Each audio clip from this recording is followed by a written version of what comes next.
Hey guys, and welcome to today's episode of Give It the Beans. Now, a little bit of a different episode, but one that I certainly couldn't give any expertise on, being a male bodybuilder. We have someone who is in the business of making bikinis, and it is my pleasure to introduce Mandie from Black Ice Bikinis. How are you doing? I'm good, thank you. Thank you for having me on today. Oh, absolute pleasure. This was requested by a lot of the listeners, but at the same time, a lot of actually my clients. I'll work with a lot of, say, first timers. I think that it can be very, very overwhelming, but we will get into that soon. I'm going to stop talking here because a lot of people get sick of my voice. What I would love for you to do is, could you give us an introduction of yourself, your journey, your business, what it's about? Don't make it brief, make it quite long. Let's get to know you, and that would be fab. Yeah, so my name is Mandie. I started the business in 2015. I used to be a competitive swimmer, and I was given a scholarship to swim in America, where I studied fashion design. So I have quite a vast design background anyway. I studied mainly like women's wear, menswear, and then moved into bridal.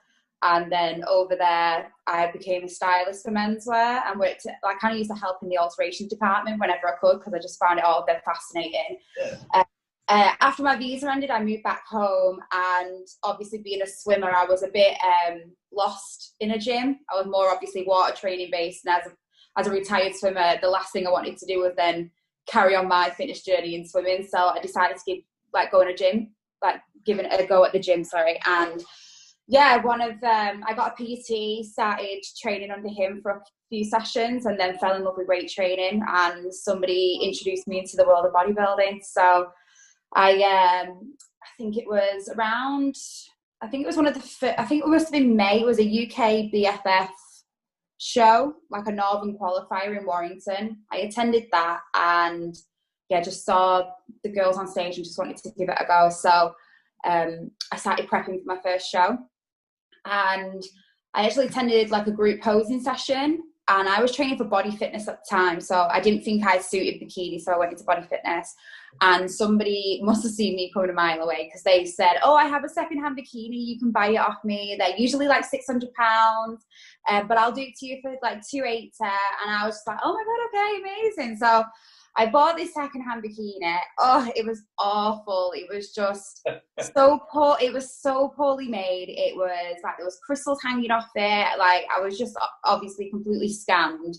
And about 4 weeks into my prep, my coach just said, "You haven't got the size to be body fitness. We're going to have to move you into bikini," which was obviously the right decision, but it also meant I needed a completely different bikini because figure and bikini are completely separate. So being body fitness, that was classed as figure. So I just really didn't want to drop the money on another bikini, especially when the last one I got was so crap. So I just started looking to see what else I could do. And my mum basically pulled me to the side and said, "If you can't make a bikini after 4 years at uni, then your degree is wasted." And I just thought, actually, she's got a point there. So I was actually working as a job as an import merchandiser, like running production lines for like Primark and Topman at the time. And I decided to start making my first bikini. And then I competed in September. I came like 12th. I didn't do great, but I, along the way, started thinking, "Oh, I'm really going to give this a go." So I plucked up a business card and started handing them around backstage at my show, being like, "Yeah, make bikinis. Yeah, make bikinis. Oh, I've made loads of bikinis." And I got a couple of orders backstage, and then I handed my notice in, I think 2 weeks later at my job, with no regard for how I was going to make money. I was just very impulsive, and I just was like, "Yep, I'm going to be a bikini designer." And it kind of just snowballed from there, really. My boss was actually quite smart, and when I was in his office and I handed my notice in, he just said, "Are you really going to do this? Like, give up a full-time job to be a bikini?" And I was like, "Yeah, I only worked hard. I need to make 8 bikinis a month to like match my salary here." And he was like, "Well, it's all good making 8 bikinis, but can you sell 8 bikinis a month?" To which I didn't even know 8 bodybuilders at the time. So I was just like, "Oh, bloody hell, what have I done?" So I ended up pushing myself through a PT degree. like dead quick, like in 10 weeks. And from there, I basically became a PT, which basically funded my life whilst the bikini business grew. And then about 2.5 years ago, I quit being a PT, and now I am just a sole bikini maker. So yeah, it's kind of just snowballed from there, really. That's awesome. I love your story. Not a lot of people know I used to be a swimmer when I was back in the way back. I used to swim for a club called City Dundee, but I had to give up because at the time I chose between swimming and basketball. I went basketball. Yeah. Now I'm officially retired from basketball and bodybuilding. But great. I love it when someone comes on the podcast and they say you used to swim, because I totally get what you mean, coming from more of like a water-based sport. What year was it that you competed in? In bodybuilding or swimming, sorry. Not in swimming, in bodybuilding, because you. September 2015. It was actually September 28th, because that's what we say the business birthday is. But it was the I think it was Birmingham UK BFF qualifiers. Okay, wicked. Now, I know there's a lot of listeners out there that they're maybe thinking about competing, or they're at the start of their journey. They know they want to compete in a few years, and probably the last thing maybe it's not the last thing, maybe it is the first thing on their mind, is sort of what the bikini should look like. And I when I discuss to newbies about federations, and maybe that there might be a difference, they find it very overwhelming and confusing. So what I thought would be good for yourself to do, because you're in this business, is, I guess, what sort of advice you would give to a first timer in regards to choosing a bikini, and does it really matter the federation, or if they want to do a few? So the first thing I would say is obviously do your research. I think the first thing to decide is your federation, because every federation has rules regarding bikinis. And the worst thing is, on the federation websites, the written rules aren't always accurate. Like, we've got federations where on their rule page it says no thongs or G-strings, but then they'll allow our smallest coverage, which is considered, it's called a T-back or an American Pro, but to anybody else you'd think that's a thong. So we know exactly what we can get away with each federation. So obviously I think the first step is to choose the federation or federations, and then check their rules. If by any doubt you're unsure, which it does happen a lot, because what they might have done is at the start wrote the rules and then never re-looked at them as the years have grown and the trends have changed. Like, they might have started with a lot of coverage on the glutes, and then over time the girls have like kind of pushed it to see how far they can take it, to the point where now they don't care, but they haven't updated their rules. Okay. So the best thing to do is choose your federation. If you're going to compete with different federations, choose the federations, and then whichever federation has the strictest rules, follow the bikini styling for that federation, and then see if you can wear that one for the rest of the federations. Otherwise, you're going to be looking at having to get 2 different bikinis, which then obviously adds up. So then you might need to relook at which federation you really want to compete with. Yeah. So always ask us, though. We'll never put you in a bikini that we know legally you can't wear. So we always ask, for instance, on the order form, what show are you competing in, what federation are you competing with, and what category you're competing with. Yeah. That way, if you order something and we know it's not allowed, we'll need to contact you and say the brief you've selected is incorrect. For instance, Two Bros Pro doesn't specifically say this in the rules. However, it is an American trend federation, and the Americans wear a triangular cup with connector bottoms and the smallest glute coverage. Okay. So you would have to basically wear that in the bikini category for them, but then say UK DFBA or UK BFF, they don't allow that little coverage. You'll need to wear a bigger brief, which then means Two Bros Pro and UK BFF are not a great partnership as 2 federations to compete with, unless you're buying a second bikini. Yeah. So it depends on your budget. It depends on, obviously, your financial situation. We don't like to have any girl have to spend money on 2 different bikinis, especially as a first timer. I can't tell you the amount of girls we've had as first timers who then just decide that competing is not for them. I'm that person. I do not particularly like competing myself. Every time I've done it was to promote a business.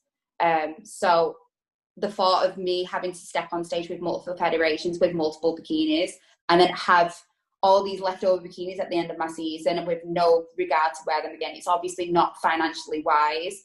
Yeah. So we'll try aid you into the direction of what bikini you can wear with what federations, and then we'll just kind of like play it by ear to see how it would work that way. But the biggest thing is obviously to check your federations and then to check what bikini you can wear with those federations. Yeah, and I think there's probably a lot of listeners that they're going to go, oh God, what does glute coverage mean and whatnot? But what I like about what you said is that you'll sort of let them know. Oh yeah, always. And that should take the overwhelm away. So I would hope that if there's anyone listening that's unsure, they would get in contact with you ASAP, because I guess it would be one of my drawbacks as a coach. If you said what is my weakness, it would be have no idea what the rules are for bikinis from that federation, So I'll always, from now, I'm going to say podcast. It's hard really, because obviously we'll get messages from people saying, I'm competing with these, but it says in the rules that I'm not allowed to wear this, or I've got to wear a V. Like, I'm pretty sure the Two Bros ruling says that you need a V-shaped bikini, which to us would imply you need a V-cut knicker, which is an all-fabric knicker with a V front. But by V-shaped bikini, they mean a high-rise bikini, something that kind of sits up near the belly line or the high hip and drops down to the low hip, rather than a straight across cut bikini that sits on the lower hip. That's what they mean by V-shaped bikini, a high leg. But obviously in the bikini makers world, a V-cut bikini is a full fabric knicker in the shape of a V. So that's where the confusion lies, and that's the problem we get with a lot of competitors, because they just read these rules straight off the bat and interpret it their way, then relay it to us, but we actually know. So it's always just best, if you ever are unsure, to just check with us. Even if you don't choose us as a bikini maker, we're always happy to offer advice, because we know the federations in the UK, especially inside and out. So it's just easier for us and takes out a lot of the guesswork if you just ask us and we tell you. I guess it's actually quite confusing for yourself if they have old rules that are confusing people, but then you actually know what's allowed and not allowed.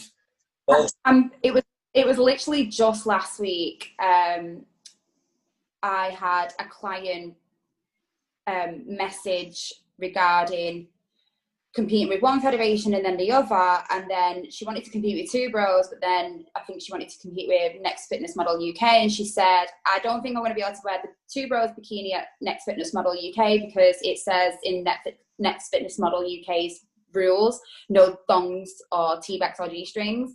But I know Suki, the show organizer, and all of my clients have always wore American Pro, but I've never physically read his rules. Right. So I had to message him. I was like, can I just check I'm okay putting a client on? And this was only last week, but I'm very confident that I would never get a girl disqualified purely based on a bikini. But like you said, when they write the rules originally, they might have, like when Two Bros first came out, obviously that was a very new federation and was the new route to Olympia. When their rules came out, all us bikini makers were having to deal with a whole new set of rules that we didn't understand, and trying to get through to the judges and the organisers to find out what was specifically allowed or not. Because the first couple of bikinis we sent out on those shows, we had bigger briefs, and then it was the feedback from the athletes that were telling us they want me in smaller bottoms, they want me in smaller bottoms, and then from there we understood what was allowed and what wasn't. So that's the only difficulty when a new federation comes out. But other than that, the rules may be different on the website, but we know exactly what you can and can't get away with. Yeah, and I guess there'd be nothing worse for especially a first timer to put in so much work and then on the day of the show be told, no, we're not placing you, or we're sort of taking points away because your bikini is not with the criteria, when they've put in so much work. I guess the major important point I'm trying to say is always check if you're going to do the sort of 2 or 3 feds. Yeah. I'd like, for first timers especially, I just want to take the stress off them with this. So I was on the judging panel at PCA last month, and obviously at first I thought, not that I would ever be biased towards my girls, because I'm very good friends with quite a few of the bikini makers in the UK, but what I was nervous about was, like, I've never had to judge clients based on the bikinis, but when you're judging the bikini, regardless of what crystal coverage you go for, regardless of whatever colour you go for or stuff, like, it doesn't make a humongous impact in terms of, it's so hard to explain. Like, it does help, like, if you've got the correct colour on that's really flattering, and it fits you well and everything like that, then obviously it does aid, like, we want to be looking at you then. But in terms of, if you've got the wrong bikini on, do not panic, because it makes up such a minuscule area of your judging. I can say I saw girls with, like, barely any crystals on their bikini, from other makers and from mine, and, like, literally it does not make a difference, anything in that. All I recommend is a good fitting bikini. Even if you've got less coverage, your knickers go up your bum, anything like that, it does not make that much of an impact. As long as you're meeting the criteria. So obviously, for instance, UK BFF, thong back is a definite no-go. So if you walk out in UK BFF in a thong back, then obviously they're going to have some discrepancies with that. But in terms of, like, on the day you're stressing out, your knickers are riding up your bum, or whatever it could be, just that it won't make too much of an impact on your scoring. As long as you're in a bikini that covers you respectfully, and, you know, it fits you well, and you've got nothing slipping out and nothing on show, then you're fine no matter what else happens. Yeah, that's brilliant. And I think that hopefully that's quite reassuring to anyone out there who maybe, okay, I hope that after listening to this, they do what they should, but Yeah. still perhaps didn't listen, that they're okay, right, I'm not going to be shunned because I've maybe No. wrong bikini. Definitely not. Like, we just, it opened my eyes massively to, because say, like, you've got a category of 30 girls, and then obviously you're on stage times like 15 to 20 minutes. Obviously I'm speaking more like from when I did it with the PCA. So obviously you all walk out in one group, and there's 30 of you, and then you all get your time to have your centre stage in front of the judges, and then you go into eye walks and comparisons and stuff like that. There's not a lot of time to get, say, 30 girls down to top 6. Yeah. So we're obviously looking to see the physiques. So we haven't really got that much time to be critiquing, especially on the bikini. We just want to make sure that the bikini flatters your figure the best and complements it. So obviously that's where, like, colours come into play. But a perfectly fitted bikini, like, obviously nip slits, you know, knickers being too short at the front, all that is kind of off-putting to the eye, which then will hinder your physique.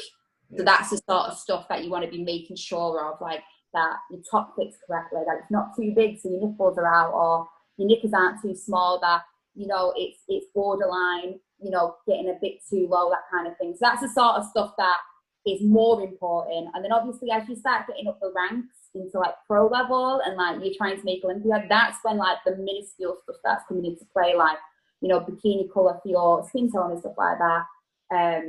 And, like, obviously, like, making sure the cut is correct for federation. But in terms of first timers and like, you know, while you're still trying things out and trying to experiment with what federation you like or what kind of bikini style you want to wear, that's all just, like, generic stuff that you can play around with. Yeah, so if we were, I guess, for the listeners out there that maybe don't know that there's a difference between bikini and figure, I guess we should maybe kind of, if you're able to sort of tell those listeners, what is the difference between those bikinis and you know, what does it help show or emphasize? So bikini, so there's bikinis and there's figure suits, and your bikini athletes will all be in bikinis, and your figure and physique athletes will be in figure suits. And then each of those have the different stylings within their categories. So for instance, bikini obviously is your, I don't want to say entry level to bodybuilding, but it's obviously the first level in terms of physique size. So obviously this is your, like, more petite, you know, rounded delts, softer look on stage. Nothing too hard or physically, like, striations or anything like that. And the bikini that would then complement that category would be a straight bikini top, bikini bottom. There is no connection between the two. So your top ties is attached around the back, underneath the lats, and your knickers are separate from the top. Whereas a figure suit, your bikini top connects to your bikini bottoms at the back as a crossover. So obviously, if you're in the bikini category, you won't wear a figure suit, and if you're in a figure category, you won't wear a bikini, you'll wear a figure suit, and that's the difference between those. And then figure and physique obviously are in the same style of bikini, so you'll want a crossover strap at the back with hooks that connect. Yeah, perfect. The reason I say that is because there's perhaps some aspiring bikini competitors out there that maybe they follow a figure girl and they constantly watch them in that bikini, and then when it comes time to perhaps them getting theirs, they go, oh wait, I kind of wanted hers. So it was just good for you to describe that difference, which is awesome. The reason I first wanted to compete in body fitness was because I saw a picture on Pinterest of a girl in a figure suit, and I liked the look of a figure suit better than a bikini, and I went, I'm going to do body fitness. And I had no regard to watching any of the bikini girls because I just liked the way a figure suit looked. So obviously, but moving into bikini, I can't wear that style suit. So, but we get all the information and stuff off them. So obviously, if you tell me you're in a bikini category and you've ordered a figure suit, then I'll be right on the blower to you telling me, like, you need to change this up now. So throughout a dieting phase, it's quite common for anyone to lose, say, between 8, 10, sometimes 12 kilos or more. And I guess some girls out there thinking, right, well, when should I maybe look into getting my bikini? Because if I get it too early, when it's going to be, perhaps way too big by the time it ends. So what's the process? Is it X amount of weeks and then they resend measurements ahead of time? How does that all work? So we say it is never too early to order your bikini. You can always just place it on hold. The latest we advise to ordering it is 8 to 10 weeks out. We're obviously very busy and we work basically like a conveyor belt system. So your name gets added to the system. When it's a certain time to start your bikini, we'll start it, certain time to decorate it, and then certain time to ship it. So obviously if you leave it too late thinking about your measurements changing, you'll then have to pay a rush fee because you've just left it too late. So the latest we say is 8 to 10 weeks out because our turnaround time is 6 weeks. So you'll want to have your bikini anywhere between 2 to 4 weeks out to practice in it. If you've mismeasured, if, for instance, you've not come for a fitting and you've measured at home and there's a massive error somewhere along the line, that means you've got time for us to then sort it. I know a lot of people like to book in last-minute posing lessons leading up to a show, so that means you've got your bikini there to actually practice with your posing coach. In terms of measurement change, so how we work is we ask for a set of measurements when you first order, and that's whether it's 20 weeks out. We have some girls who take advantage of our winter sale that we do, so you could be ordering now in November but not be competing until, say, April, which is fine. So we ask for first submission of measurements when you first order. And then if you've ordered anything above 10 weeks out, then we ask for your 10-week measurements or 8-week measurements whenever you are hitting that last bit of prep where you start your descent into your cut and stuff. And then we ask for measurements at 4 weeks out. And this measurement is just the hip bone. So what many people probably don't know is obviously you think that all your measurements change, but when you actually think of what is the bikini, what is actually touching you, obviously with your cup, your boobs might change in terms of they might get lower. But what we advise is obviously if you've got implants, it ain't going to change. You've got implants, your bra fits you, that's it. If you've got natural breasts, what you'll do is you'll tell us your bra size if it's different from when you first. So for instance, at 8 to 10 weeks out, if that's what we're talking as a normal order process, at 8 to 10 weeks out, you'll order your cup size as you are now, because 90% of women won't lose enough breast tissue where, for instance, they've ordered a D and now all of a sudden they're an A. Like, we don't really get that scale of drop. You'll normally just drop a cup size, and then we send out teddy bear stuffing with your bikinis. So you just fill up what you miss. So that way you still get a nice full cleavage on stage, even if you have lost breast tissue. Yeah. And then as far as the bottoms go, all the initial measurements that you submit to us at 10 weeks out make the base of your bikini bottom. Nothing would change. So for instance, your waist, the bikini doesn't reach your waist. We just ask for it so we can get an understanding of your ratios. So we'll ask for underbust, which is your lats. We'll ask for waist, which is the smallest part of your body. We'll then ask for hip bone, which is the most important measurement, which is just where you start to dip out above your glutes. And then we'll ask you your hips widest part.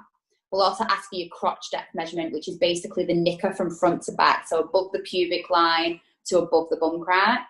That'll give us the full length of the knicker. So that doesn't change. Your waist doesn't have any effect on the knicker itself. It just gives us an idea of if you're an hourglass, if you're straight, kind of gives us an idea of what your body shape is.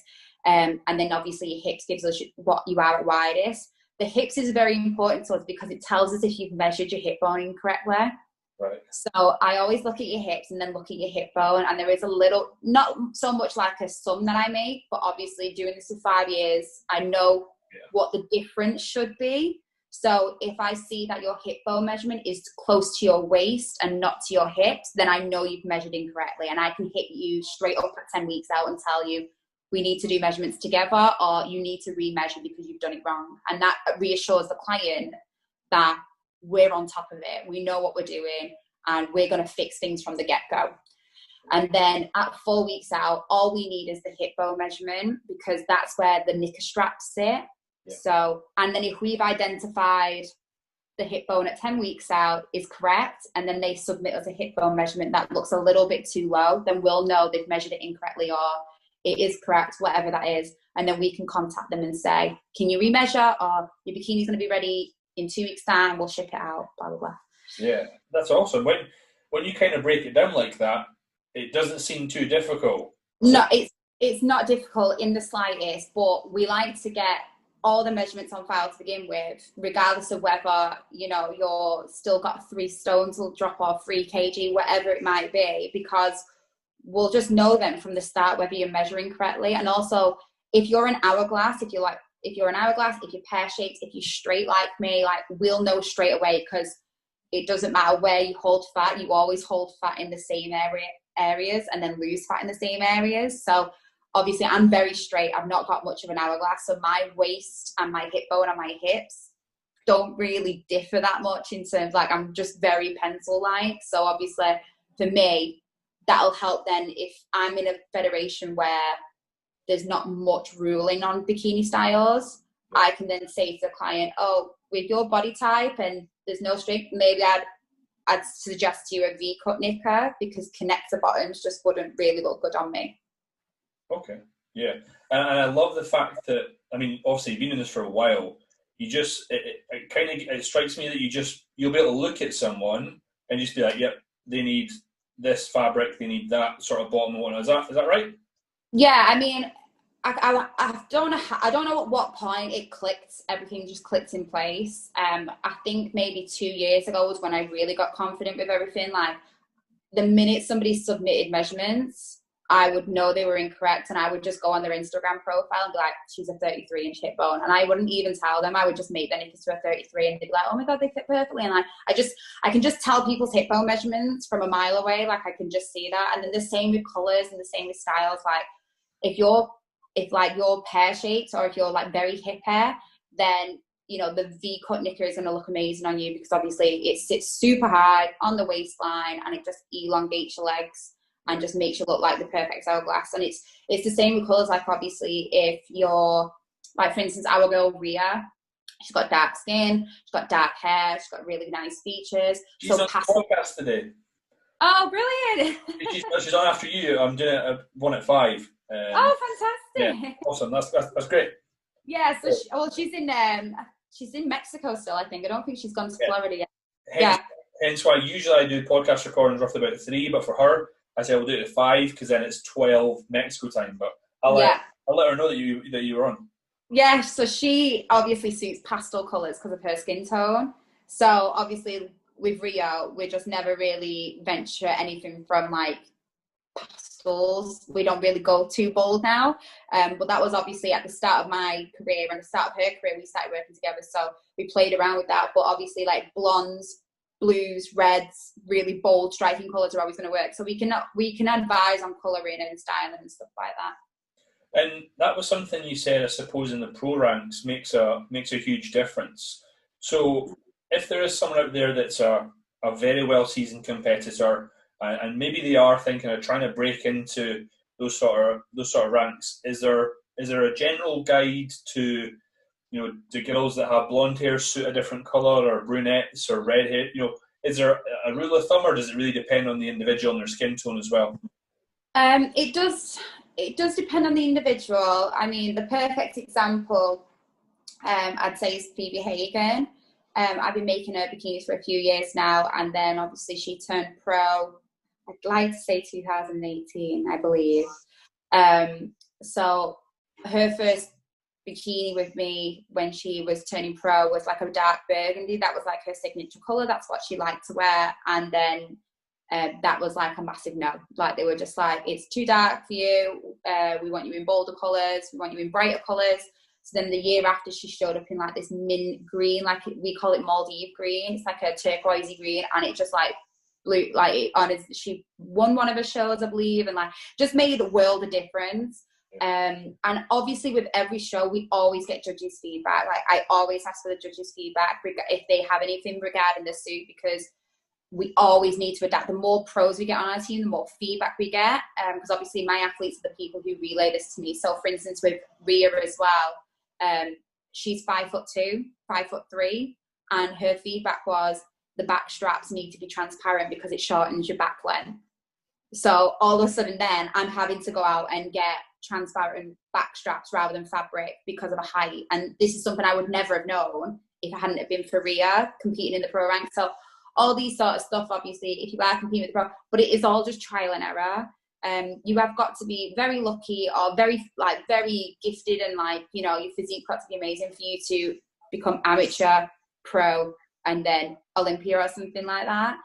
So you're always going to spend about a year in the pro ranks learning what you should and shouldn't be doing. And same with the first timers and the amateur level. Like, you're not, like I said, you've got to come out guns blazing. If your first time on stage, you then turn pro, like, you're always going to do a little bit of, you know, time as an amateur, and that's where you can make all your mistakes and all your flaws and stuff like that. My biggest recommendation is, if you are starting out and it is your first time competing, pick the colour you want to wear, because the more you get into this sport, the more people influence your decisions. Like, I have girls whose coaches have to,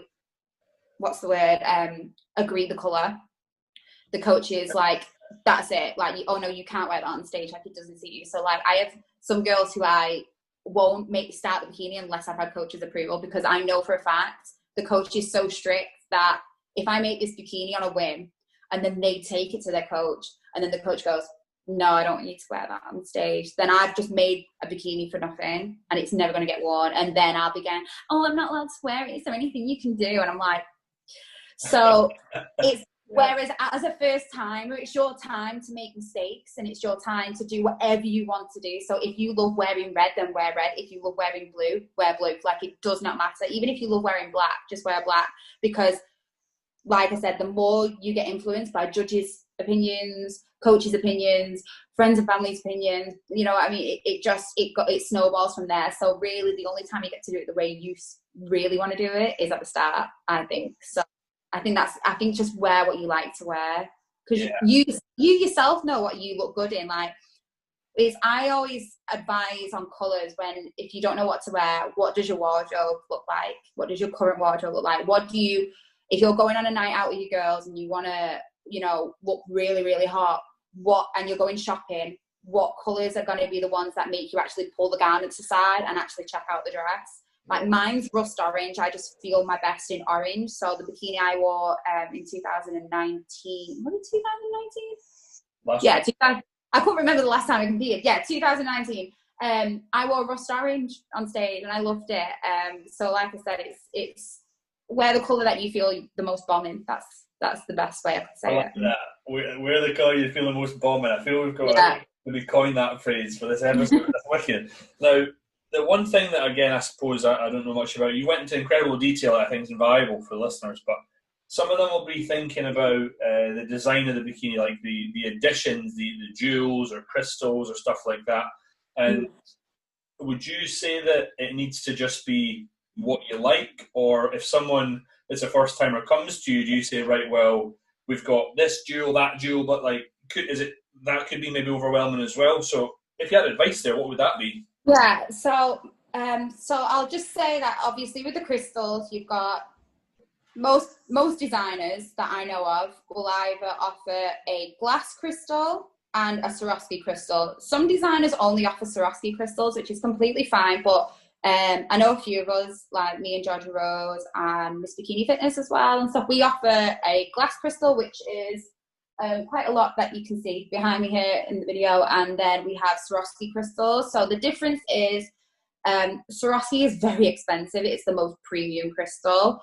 It has about 16 to 18, I think it's 16 facets. So each side of the crystal, there's about 16 of them, and it's like premium quality, but obviously it comes with a price tag. So we offer a glass, it's our check glass crystal, which is just as bright and it's shiny and it's really, really good quality, but it has about 12 facets. The way I like to kind of describe it, it's not accurate, it's not by any means, but it's like having your phone brightness on like 87% and having it on 100%. It's still bright, you can still see everything, but obviously it's just got a little bit of an edge to Swarovski. However, on stage, all bikinis are sparkly, and I can tell you now, I have never, ever in my life looked at a girl on stage and be like, she's been in Swarovski, she's in, I can't, like, honestly, like, from a judge's perspective, when you've got 30 girls, they're all sparkly, so you can't really tell massively. Like, my athletes all get check glass bikinis, just because that means they can have more bikinis from me. It just makes more sense. Like, it doesn't matter at all. I give my Olympians Swarovski because I think they bloody earned it. Like, so they can have Swarovski. That's a gift to them. But obviously, all their qualifier suits are all check glass. I advise every first timer to go for check glass, because the worst thing you can do is buy a Swarovski bikini, which can come up to about £600, and then you decide that you hate competing and you never want to do it again, and then you try and sell it as a second-hand bikini, but nobody looking to buy a second-hand bikini wants to spend over than £200, so you've lost £400 there maximum. So it just doesn't make sense as a first timer. If you are a brand girl and you want to wear Swarovski and like you've got the money to spend on that, then fine, do it. It is a gorgeous crystal. There's a lot more color options in it, but a lot of the bikini makers who work with glass crystals shop to make sure we've got the best glass crystals on the market. So you wouldn't need to really go Swarovski. If you think you have to wear Swarovski to win, then you don't. Like, 100% you don't. And I always recommend my clients to go for check glass unless they specifically ask for Swarovski. I've never recommended Swarovski. I think the only time I've ever recommended it was when purple was a massive issue for me and I could not get a true purple colour in check glass. So I would always then recommend 50-50 mix, just so you could get the purple crystal. That's the only other time I would recommend Swarovski, is if you can't achieve the colour you want in check glass, or you see it in Swarovski, but even at that point, there's never really anybody who chooses one colour crystal on the bikini. They always choose a couple. So then I'll always say, why don't you do a 50-50 mix? That way you can keep your cost a little bit lower. That's kind of how I see it. I know Georgia and Miss Bikini Fitness, they agree with me on that. But obviously some designers pride themselves in only using Swarovski. But I like to give my clients the option that if they don't want to spend the money on Swarovski, then they don't have to. Yeah. And would you say, is there a guideline for how much to add to the bikini, or is it you choose I'll have 50, or what's yeah it? So we do a level system. I'm pretty sure most of the designers have some sort of level system where you pay for a quarter coverage, a half coverage, a 3/4 coverage, or a full coverage, and like I said, it does not matter. I've seen girls win with a level 1, which is like a quarter coverage bikini on, and I've seen girls win in a level 4. It really doesn't matter. Obviously, the pros, I don't think I would ever see them in a bikini with not a lot of crystals on. Like, it's just kind of like the pros, you're competing at top level, you should be wearing a top level bikini. That's kind of how I see it. But in terms of, the quality of the crystal, like, my girls wear check glass and they win shows and they go to Olympia, so it doesn't really make a difference. But in terms of what you should be spending, I always just say stay within your budget. Do not go crazy on a bikini if you haven't got the money to do it, because competing racks up. You need shoes, tan, makeup, hair. As a woman in competing, it is expensive. And the one thing I will say though is, if you're going to compete and you're going to commit to competing, you're going to spend, I don't know obviously accurate prices are what anybody is, but if you're going to spend £100 a month on a coach, and you're going to spend like 60 quid on supplements a month or whatever, and then you're going to pay for your show entry, and you're going to pay for your membership, and you're going to pay for shoes, and you're going to pay for all the things that you need for show day, but then you fork out on either a secondhand bikini that doesn't fit, or a really poorly made bikini, or anything like that, then that is your error there. Because like I said, a poorly fitted bikini is what's going to do your hindrance. So if you need to make cutbacks, get a well-fitted bikini at a lower level, because that doesn't make a difference, but the fit of the bikini does.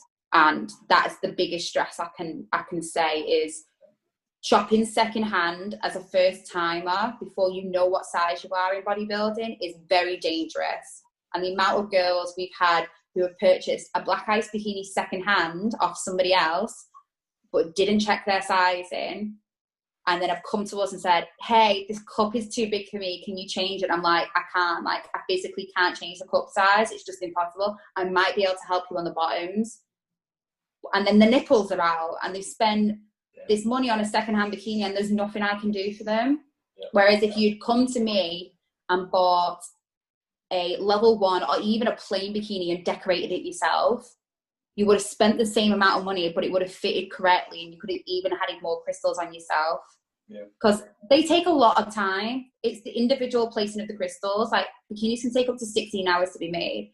So even though your material costs are this much, our time is this much. So what we always recommend to students, especially who don't have a lot of income or don't have a lot of disposable cash, is buy a plain bikini and put the crystals on yourself.